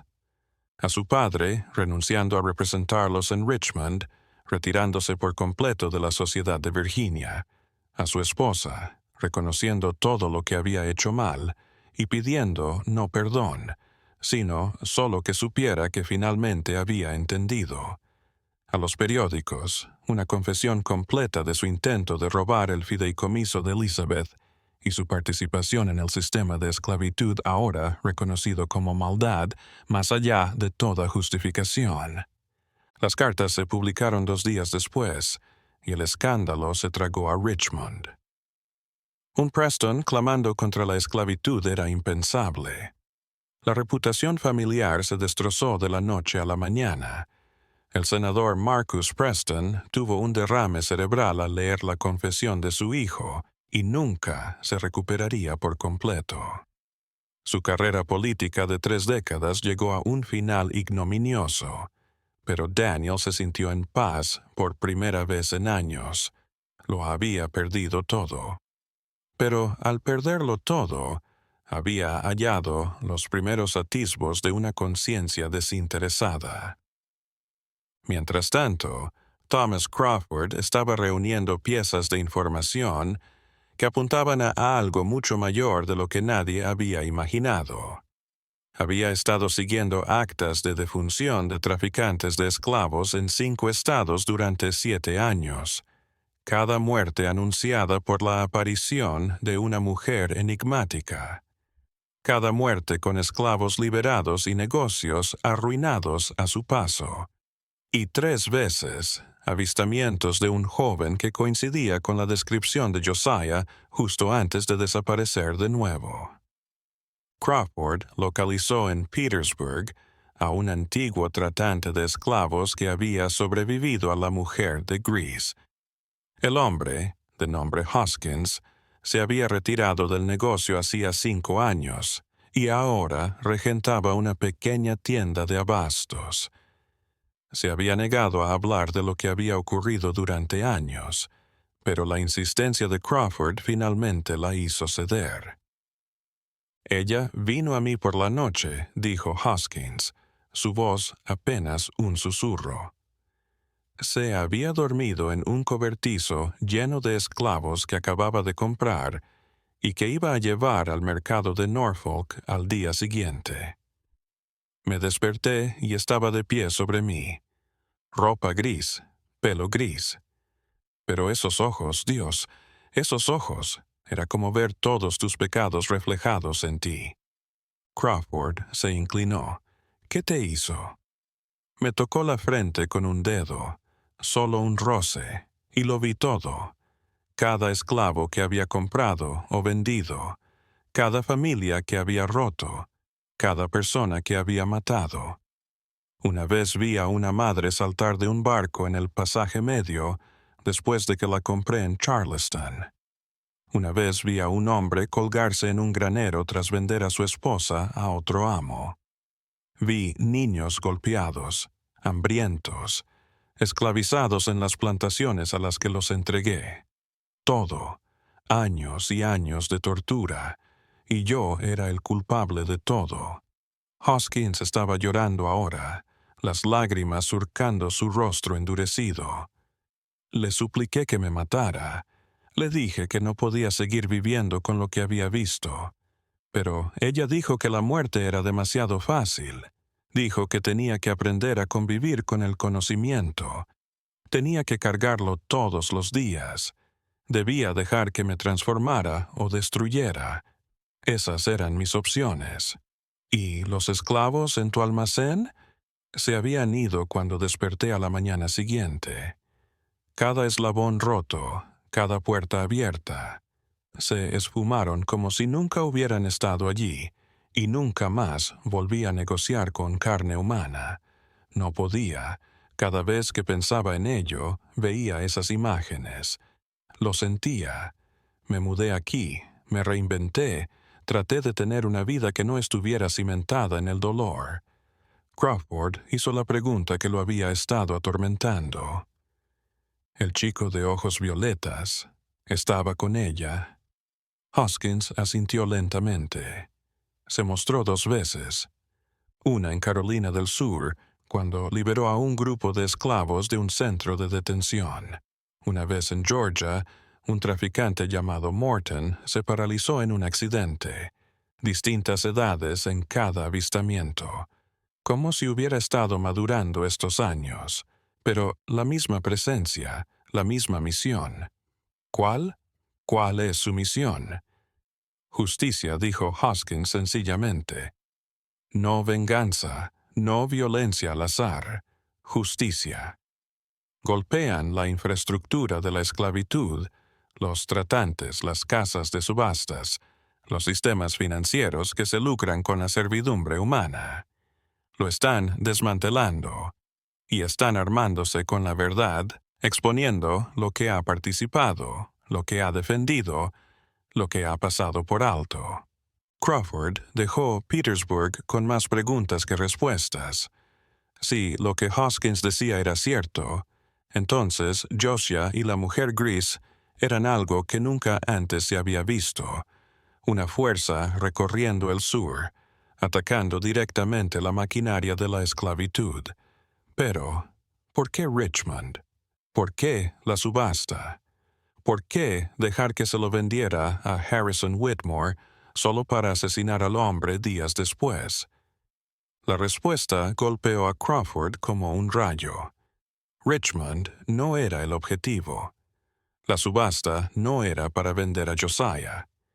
Era reunir a lo mejor de Richmond en una habitación, compitieran por él, mostraran su degeneración en sus ofertas. La subasta era una farsa para revelar quién pagaría más por otro ser humano. Y todos los que habían participado estaban señalados. Crawford fue a seguir a los otros licitadores, la Sir Ashford, la viuda que había ofrecido $9,000. Se incendió su casa, se quemó media mansión, pero no mató a nadie. El fuego se había iniciado en su despacho, donde almacenaba facturas de hace décadas de compras ilegales de esclavos, todo devorado, su fortuna casi destruida, pero ella sobrevivió. Williams, el hombre de algodón que había visto en Josiah una oportunidad de inversión, fue destruido por una serie de extraños fracasos empresariales. Barcos hundiéndose, almacenes inundándose, contratos que se rompían de la noche a la mañana. 2 semanas después de la subasta, pasó de ser rico a estar en bancarrota. Y el hombre callado, Graves, que ahora Crawford sabía que había dicho la verdad en la subasta, vendido a la muerte y la miseria. Graves les había advertido. Había visto lo que ellos no podían. Tenía que ver a Josiah, no para atraparlo, sino para entender la imagen completa. Porque si esta tendencia seguía así, cada partícipe de la esclavitud se convertía en blanco de estos ajustes de cuentas imposibles, todo el sur estaba al borde de una crisis que haría que las tensiones políticas parecieran un juego de niños. Lo encontró en el último lugar que habría imaginado, en la iglesia africana de Broad Street, en un banco trasero en los servicios vespertinos. Crawford se deslizó en el banco a su lado, y Josiah se volvió hacia él con esos ojos violetas inquietantes. Señor Crawford, me preguntaba cuándo me encontraría. Necesito saber qué está sucediendo aquí. ¿Qué es usted? ¿Cuál es su objetivo? Soy un catalizador, un instrumento de verdad. La mujer que ha estado siguiendo ha estado infiltrándose en la esclavitud durante años, liberando esclavos, destruyendo traficantes. Pero comprendió que las acciones individuales no eran suficientes. El sistema es demasiado grande, demasiado profundo. Así que necesitaba algo mayor, algo que sacudiera los cimientos de la sociedad esclavista. La subasta. La subasta. Juntar a los hombres más ricos y poderosos de Richmond. Ponerlos a competir por el amor de alguien. Dejarlos que se descubran en sus apuestas y luego enseñarles la verdad. Poner un espejo frente a sus almas y hacerles ver los monstruos reflejados. Otros, como Harrison Whitmore, no lo soportan. Otros, como Daniel Preston, podrían redimirse, pero todos ellos se transforman, y el cambio se extiende. Usted está tratando de destruir la esclavitud por medio de conversiones individuales. Josiah sacudió la cabeza. Estoy tratando de sembrar dudas, de romper la certeza que permite a la gente buena participar en sistemas malvados. La esclavitud no va a desaparecer por mí. Acabará por causas económicas, políticas y la guerra. Pero cuando lleguen esas fuerzas, ¿estará preparada esta zona? ¿Podrán las personas de aquí soñar con otro mundo? Eso está en manos de si suficientes de ellos han sido forzados a mirar la realidad de lo que han sido parte. Crawford se quedó callado un rato. Luego dijo, «Vendrán a buscarte. Gente peligrosa. Gente que te considera una amenaza para todo su modo de vida. Que vengan. Y cuanto más reaccionen, más mostrarán. Cada agresión hacia mí no hace sino confirmar mi denuncia del sistema que defienden. Cada intento de atraparme muestra la brutalidad de la que son capaces. No les temo, señor Crawford. Deberían temerle a la verdad. Aquella noche, 5 de los ciudadanos más destacados de Richmond se reunieron en secreto en la residencia de Charles Pembroke, un juez que había presidido muchos casos en los que se aplicaban las leyes de esclavos fugitivos. Todos habían oído hablar de la muerte de Harrison Whitmore. Todos se dieron cuenta de que algo nuevo estaba sucediendo, y todos se dieron cuenta de que Josiah era una amenaza existencial para su forma de vida. «Hay que matarlo», dijo Pembroke sin rodeos. «No me importa cómo, pero ese esclavo no puede seguir libre. Está desestabilizando todo». «No es un fugitivo común», respondió otro hombre, Samuel Torrance, propietario de la mayor casa de subastas de esclavos de Richmond. «Está estructurado, conectado a algo mayor, la mujer de gris de la que todos siguen hablando. Hay una red aquí, una conspiración abolicionista, justo debajo de nuestras narices. Entonces la destruimos. Utilizamos todos los medios a nuestro alcance. Advertimos que cualquier persona que dé refugio a este prófugo será castigada. Hemos contratado a los mejores cazadores de esclavos que el dinero puede comprar, y vamos a hacer un ejemplo que disuada a cualquier otro esclavo de desafiar el sistema». Escribieron un edicto, $5,000 de recompensa por la captura de Josiah, permiso para usar la fuerza letal para recuperarlo, advertencia pública de que cualquiera que lo ayudara sería perseguido con todo el poder de la ley. El anuncio se publicaría en todos los periódicos de Richmond y se difundiría por toda Virginia.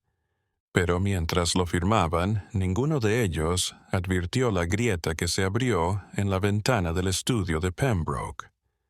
Nadie notó la figura gris en el jardín exterior, observándolos conspirar contra su hijo. Nadie se dio cuenta de que su complot había sido presenciado desde el principio, y que sus planes ya estaban siendo encajados en un plan mucho mayor de lo que podían imaginar. La mujer de gris sonrió en la noche. Que casen, que den premios, que muestren con su desesperación lo que habrían hecho con tal de conservar el dominio sobre otros seres humanos. Todo lo que hicieran estaría a su servicio. Cada acto de violencia revelaría la bestialidad del sistema que defendían. La trampa se había preparado meses atrás. La subasta había sido el anzuelo. Y ahora la élite de Richmond se dirigía justo a donde ella los quería, hacia la verdad, hacia el juicio, hacia la rendición de cuentas que no podían evitar. La formación que Graves había hablado en la subasta estaba llegando a su fin. La lección se escribiría en la sangre de todos aquellos que pensaron que podían poseer a Josiah sin castigo. El hermoso esclavo por el que habían luchado era su perdición, y cuando se dieran cuenta, sería demasiado tarde para salvarse. La persecución de Josiah comenzó al amanecer del 27 de agosto, 11 días después de la subasta que había incendiado Richmond. Cazadores de esclavos profesionales acudieron desde Georgia y Tennessee por la recompensa sin precedentes de $5,000. Trajeron perros rastreadores de fugitivos, trajeron cadenas y grilletes para prisioneros endurecidos, trajeron una disposición a la violencia que iba más allá de la brutalidad habitual de su trabajo. Pero no hallaron nada. Josiah se había perdido en el mapa secreto de Richmond, los lugares entre la vista y la realidad, la red de negros libres, blancos comprensivos y esclavos que compartían canales clandestinos de comunicación y seguridad. Se desplazaba entre la ciudad como humo, apareciendo y desapareciendo siempre un paso por delante de sus perseguidores. Los cazadores de esclavos se enfurecieron y se volvieron más violentos. Saquearon casas en los barrios negros de Richmond, destrozando bienes y aterrorizando a familias bajo sospechas delgadas. Arrastraron negros libres por las calles, les exigieron sus papeles y golpearon a aquellos que no los tenían a mano. La violencia con la que lo buscaron dejó al descubierto la brutalidad que siempre había estado latente en el sistema, pero que solía quedar oculta tras procedimientos legales. y esa comprensión era el punto. Thomas Crawford lo comprendió mientras veía la persecución transformarse en terrorismo puro. Josiah no se escondía por miedo a que lo capturaran. Se escondía para desatar la violencia, para mostrar a los cazadores de esclavos y a sus financiadores en toda su fealdad a cualquiera que quisiera ver. Cada ataque violento, cada persona inocente herida, cada familia aterrorizada. Todo demostraba lo que los abolicionistas habían afirmado durante décadas: que la esclavitud no era una institución benigna de necesidad económica, sino un sistema de violencia que necesitaba terror para existir.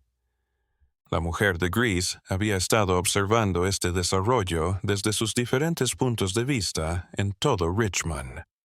Se había registrado semanas atrás con un nombre falso, la señora Eleanora Graves, una viuda de Baltimore que buscaba bienes raíces. Iba a eventos sociales, veía a las familias ricas, escuchaba lo que decían, y lo anotaba todo con una exactitud que habría envidiado el historiador más meticuloso. En sus habitaciones alquiladas, guardaba archivos detallados sobre los principales ciudadanos de Richmond, sus negocios, sus romances, su participación en la esclavitud. Había estado reuniendo esta información durante meses, esperando el momento de liberarla con el mayor impacto. La subasta había sido la fase 1. Reunir a los objetivos y hacerles mostrar sus ganas de pagar locuras por la carne humana. La persecución fue la fase 2, que mostraran la violencia que usarían para recuperar esa tierra. La fase 3 estaba por iniciarse y destruiría por completo el orden de Richmond. Catherine Whitmore se había alojado con su hermana desde la muerte de Harrison, sin hablar, sin comer, su mente repitiendo las palabras que Josiah le había obligado a revelar. El asunto, el embarazo, la conciencia de que el niño que llevaba no era de su marido. Lo que antes había considerado secretos ahora parecía insignificante ante la verdad más grande que Josiah le había revelado. Todo su edificio se había erigido sobre falsedades. Su matrimonio, su estatus, la fortuna familiar, todo edificado sobre el sufrimiento de personas esclavizadas que su familia había comprado, explotado y desechado. Empezó a escribir, no un diario, no cartas, una confesión. Todo lo que conocía de la participación de su familia en la esclavitud, las personas negras libres capturadas que su suegro había comprado, los documentos falsificados, los sobornos a jueces y funcionarios, la crueldad sistemática para controlar la propiedad humana. Lo anotó todo con la lucidez de quien había tenido que mirar la verdad y ya no podía apartar la mirada.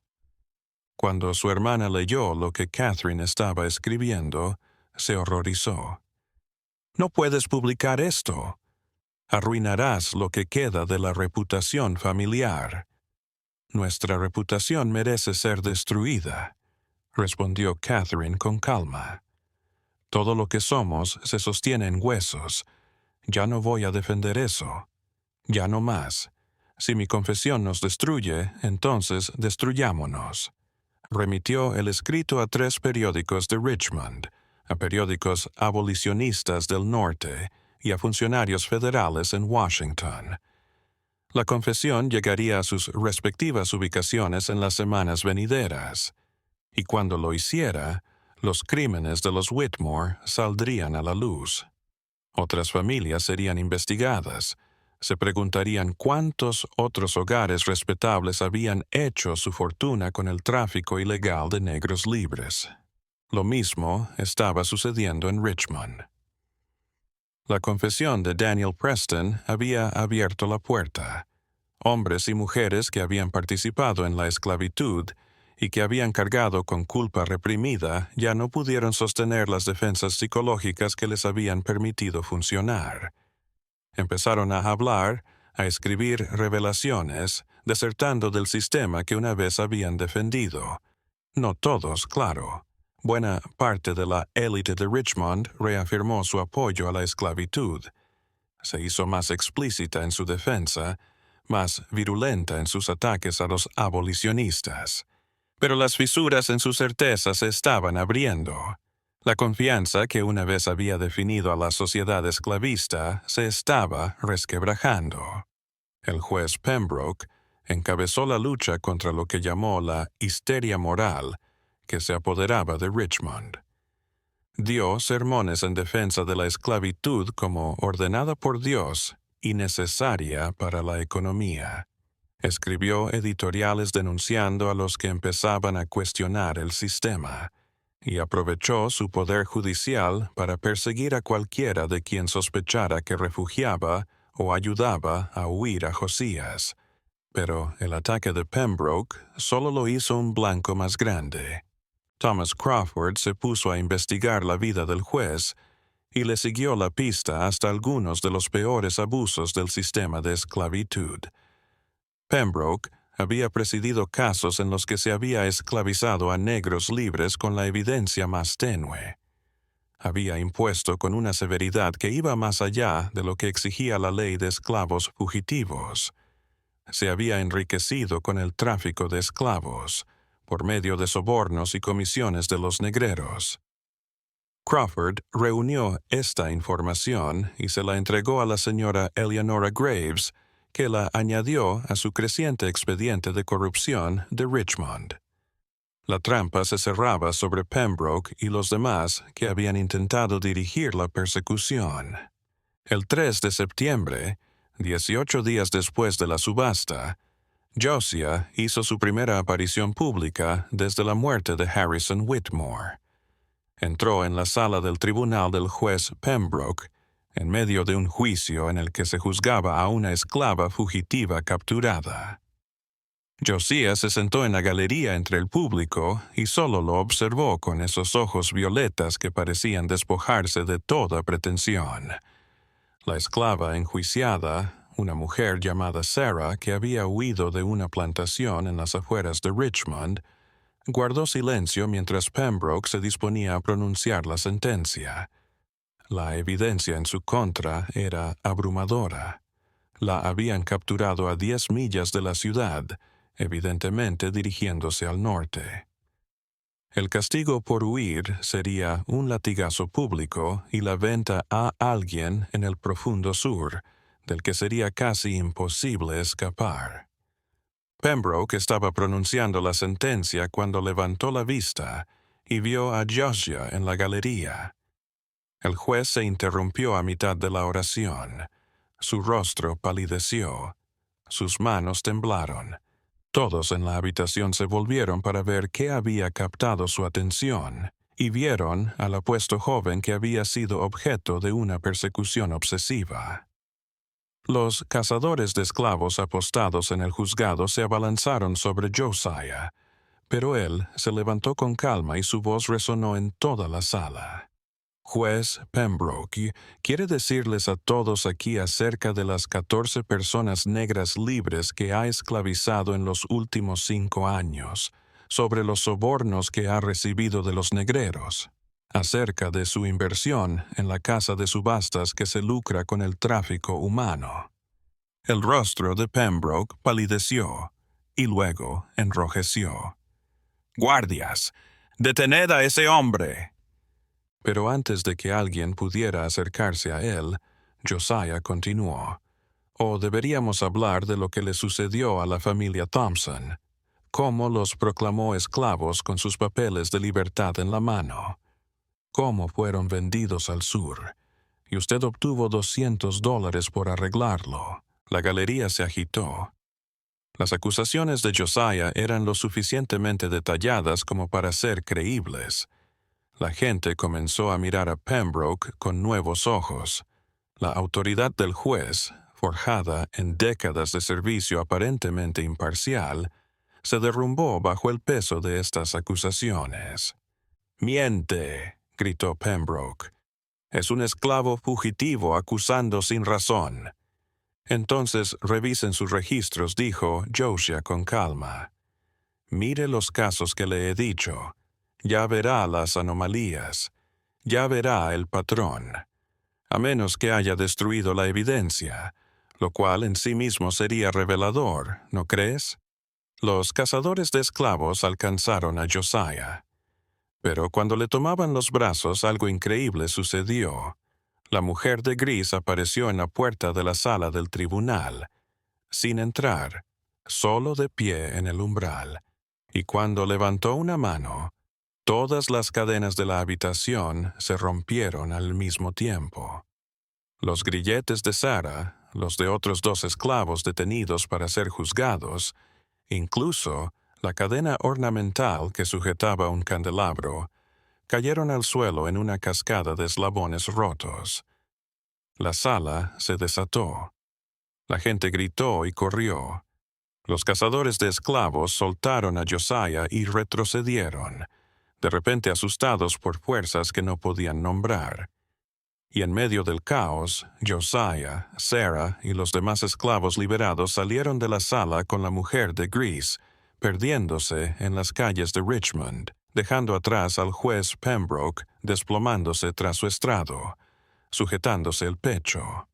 Su autoridad estaba hecha trizas sin posibilidad de restauración. Thomas Crawford observó toda la escena desde la galería. Había estado rastreando a Josiah y esperaba verlo en el tribunal de Pembroke, pero esto estaba más allá de cualquier explicación racional. Las cadenas no se rompían todas a la vez. Eso necesitaba más coordinación de lo que jamás había visto, más de lo que las leyes de la física podían explicar. Los siguió a la distancia por las calles de Richmond. No huyeron ni se escondieron. Caminaron a plena vista y nadie los detuvo. Era como si la gente no los viera, o los viera pero no registrara lo que estaban viendo. Crawford reconoció esta como la misma cualidad que Josiah había tenido desde la subasta. Estar presente pero fuera de la vista. Lo llevaron a un almacén cerca del río James. Crawford se quedó fuera unos minutos antes de entrar. En el interior descubrió no solo a Josiah y a la mujer de gris, sino a decenas de otras personas, esclavos liberados de distintas plantaciones, negros libres que colaboraban con la red clandestina y blancos de Richmond que se oponían en secreto a la esclavitud, a pesar del coste social. La mujer de gris estaba en medio de ellos y, cuando Crawford entró, se volvió hacia él con ojos azules violeta que eran del mismo color que los de Josiah. Madre e hijo, está claro. El parecido familiar iba más allá del color de ojos, a algo más profundo. Una forma compartida de mirar más allá de la superficie de las cosas, a los engranajes de abajo. Señor Crawford, dijo ella, su voz suave pero firme. Me alegro de que nos haya encontrado. Esperábamos que lo hiciera. ¿Quién es usted?, preguntó Crawford. ¿Qué es? Soy lo que parezco, una mujer que perdió a su hijo por la esclavitud y lo recuperó tras 7 años.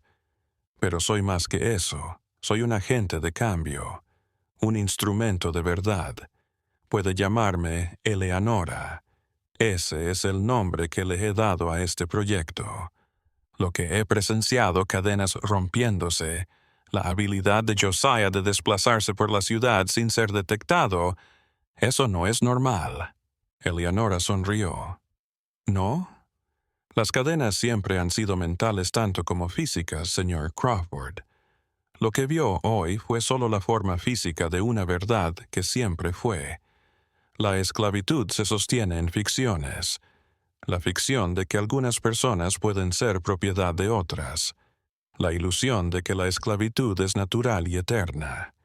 La creencia de que el sistema no puede ser cambiado. Rompa las ilusiones. Y las cadenas físicas se rompen. Crawford quería rechazarlo como una tontería mística, pero había visto demasiado para aferrarse a una racionalidad cómoda. ¿Qué hacemos ahora? Pembroke va a lanzar todo lo que tiene contra él.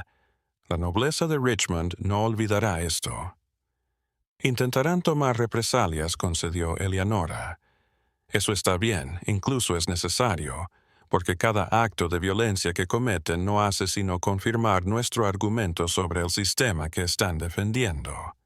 Cada cacería muestra la brutalidad necesaria para la esclavitud. No pueden ganar, señor Crawford.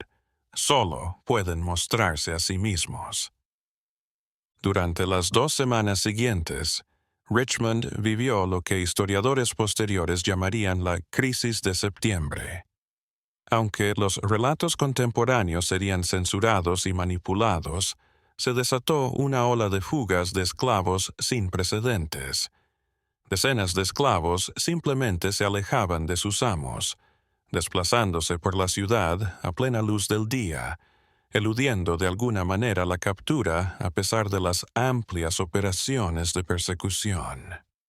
Al mismo tiempo, folletos comenzaron a aparecer por todo Richmond, en muros, en escaleras de iglesias, en canales desconocidos. En ellas se narraban los crímenes de ciudadanos respetables: tráfico ilegal de esclavos, sobornos y corrupción, explotación sexual de esclavas, violencia sistemática, todo con nombres, fechas y casos concretos que no podían ignorarse. Los archivos de Eleanora, meses en gestación, se estaban desplegando, cada revelación calculada para causar el máximo efecto, cada revelación para romper el frente unido de la clase esclavista de Richmond. Algunos de los hombres expuestos huyeron de la ciudad. Otros reforzaron sus defensas, pero se vieron cada vez más aislados a medida que los antiguos aliados se alejaban de los escándalos. El daño económico fue devastador. Los precios de los esclavos se desplomaron, ya que los compradores dudaban en invertir en posesiones que podrían simplemente desaparecer. Las casas de subastas perdieron negocio. Los narcos no pudieron hacer nada. Toda la base de la economía esclavista de Virginia se estremeció a medida que la fe en la permanencia del sistema se desvaneció. Y, sin embargo, Josiah se deslizó por Richmond como un fantasma, apareciendo en puntos críticos para dar revelaciones precisas a individuos particulares. Fue a las casas de los esclavistas y les reveló verdades sobre sí mismos que habían evitado toda su vida. Otros, como Harrison Whitmore, no lo lograron. Otros se reconvirtieron, desertando del sistema que una vez habían defendido. El 17 de septiembre, un mes después de la subasta, Eleanora organizó su gran exhibición final. Dispuso que toda la documentación que había reunido se entregara al mismo tiempo a periódicos de Virginia y del Norte, a autoridades federales y a grupos abolicionistas. Cientos de páginas que exponían la participación de Richmond en el comercio ilegal de esclavos, la corrupción y la violencia sistemática. Las noticias mandaron ondas de choque a través de Virginia y más allá. Se abrieron investigaciones federales. Se interpusieron demandas. Algunos ciudadanos destacados de Richmond escaparon para evitar el juicio. El orden social, que parecía tan inmutable, se reveló como una estructura precaria construida sobre delitos que ya no podían permanecer ocultos. El juez Pembroke fue uno de los que escaparon, desapareciendo en el sur profundo, donde sus delitos serían menos investigados. Su carrera judicial, hecha pedazos. Su nombre, mancillado.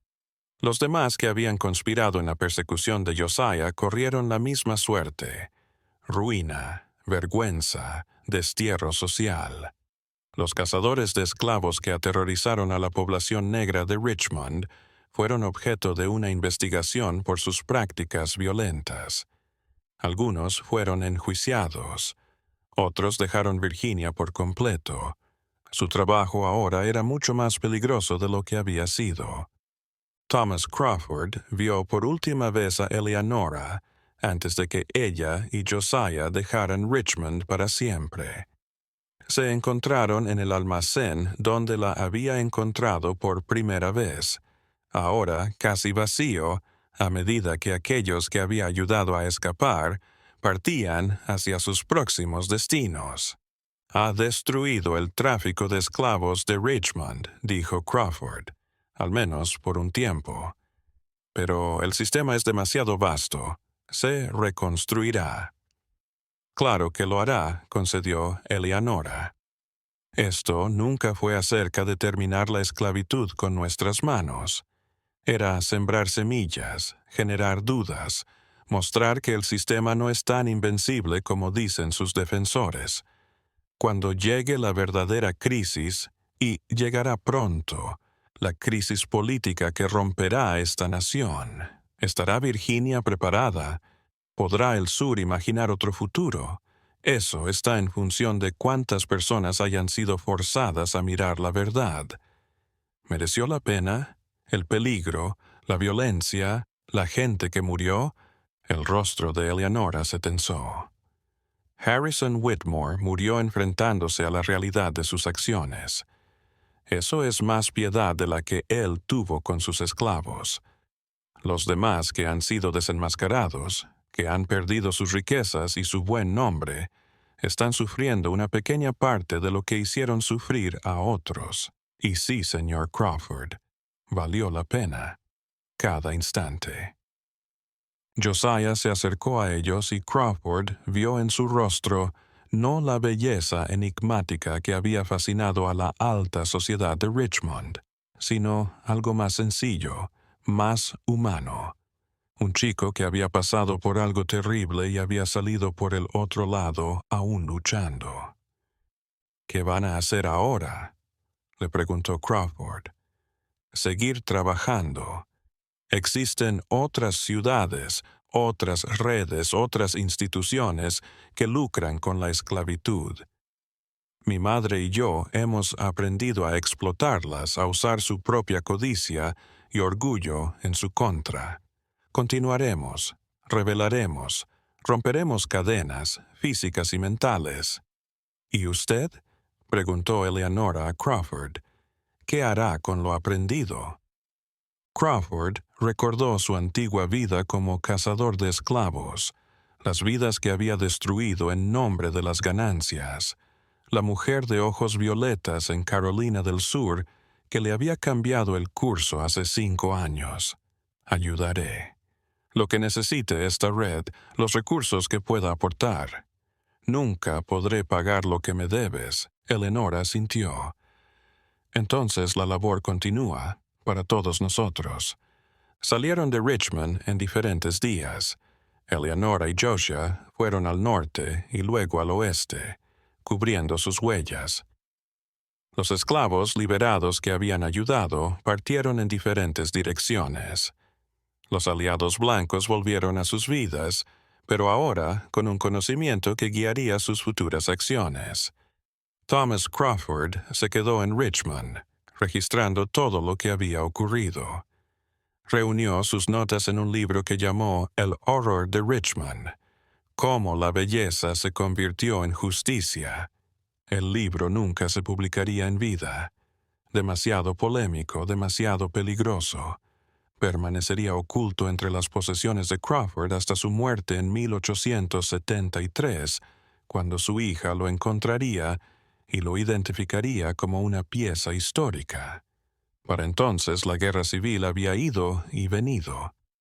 La esclavitud había sido abolida por una enmienda constitucional. El sistema, que parecía tan inmutable en 1855, había sido arrasado por fuerzas mucho mayores que las de Eleanora y Josiah. Pero el manuscrito de Crawford defendía que su obra había preparado el terreno, que las fisuras que habían abierto en la certidumbre esclavista habían hecho posible su caída final, que la verdad había sido un arma tan poderosa como cualquier ejército. El escrito también respondía a las preguntas que todos se hacían tras lo sucedido. ¿Qué eran Eleanora y Josiah? Eran solo activistas comprometidos con manipulación psicológica y sincronización astuta. O algo más que humano. La conclusión de Crawford fue típicamente pragmática. Cualquiera que fuesen sus motivos y lo que hicieron, le hicieron abrir los ojos a la gente, probaron que la esclavitud no era tan inmutable como parecía. Mostraron que la resistencia era posible incluso cuando la resistencia parecía inútil. Como lo hicieron natural o sobrenaturalmente, es, en última instancia, irrelevante. El resultado fue el mismo. El cambio se produjo porque alguien se negó a aceptar el statu quo como inevitable. El hermoso esclavo que se vendió por $20,000 en Richmond en agosto de 1855 desapareció de los registros históricos públicos después de septiembre. No se sabe nada más de la vida de Josías. Nada rastrea los pasos de Eleanora después de que dejó Virginia. Algunos historiadores han planteado que eran cuentos, leyendas para dar esperanza a los esclavizados en tiempos desesperados. Pero el manuscrito de Thomas Crawford jura que eran reales, y lo que es más importante, afirma que no eran solos, que en todo el sur había personas, tanto individuos como redes, que estaban minando la esclavitud desde dentro, que la caída del sistema no se debió solo a los ejércitos del norte y a los agitadores políticos, sino a la corrupción interna descubierta por aquellos que arriesgaron todo por mostrar la verdad. La subasta de Richmond se volvió legendaria por todas las razones equivocadas para todas las personas equivocadas. Entre la aristocracia blanca de Virginia se contaba como una advertencia sobre la obsesión y el exceso, sobre el riesgo de pagar demasiado por cualquier cosa, incluso por la propiedad humana. La historia se higienizó, se hizo segura. Una historia sobre imprudencia financiera en lugar de ajuste de cuentas moral.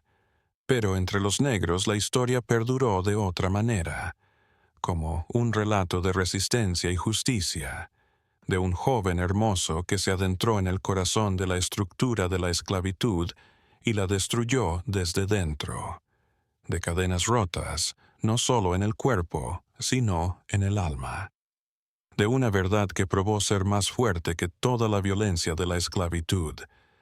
Ambas afirmaciones tienen parte de razón, ambas dejan fuera trozos de la realidad más amplia. Lo que ocurrió en realidad en Richmond en agosto y septiembre de 1855 no pudo ser encasillado ni explicado limpiamente.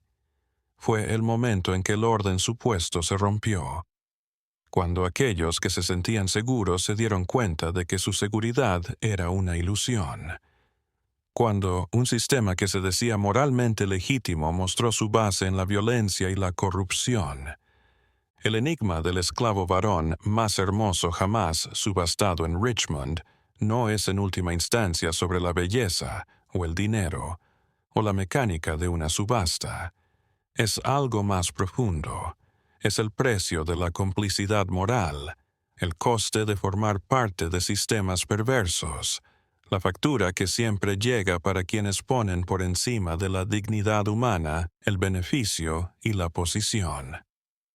Cada postor por Josiah se reveló a sí mismo en su puja. Todos quienes lo persiguieron mostraron la violencia que estaban dispuestos a usar para dominar a otros seres humanos. Y todos aquellos que se enfrentaron a la verdad que él les revelaba debían transformarse o perecer, adaptarse o aferrarse a certezas moribundas. Richmond sobrevivió a septiembre, pero se transformó. La confianza que siempre había caracterizado a la clase esclavista de Virginia quedó destruida. Las preguntas que no podían ser formuladas ahora podían ser habladas. Las preguntas que habían sido contenidas salieron a la luz. La ciudad tropezó en la guerra civil 5 años después, dividida por las tensiones internas que Eleanora y Josiah habían ayudado a revelar. Y en el norte, Un chico apuesto de ojos violetas y su madre resuelta seguían su labor, recorriendo ciudades, señalando blancos, utilizando la verdad como arma, rompiendo cadenas donde quiera que las hallaran, abriendo fisuras en los cimientos de la esclavitud que crecerían hasta derribar todo el edificio.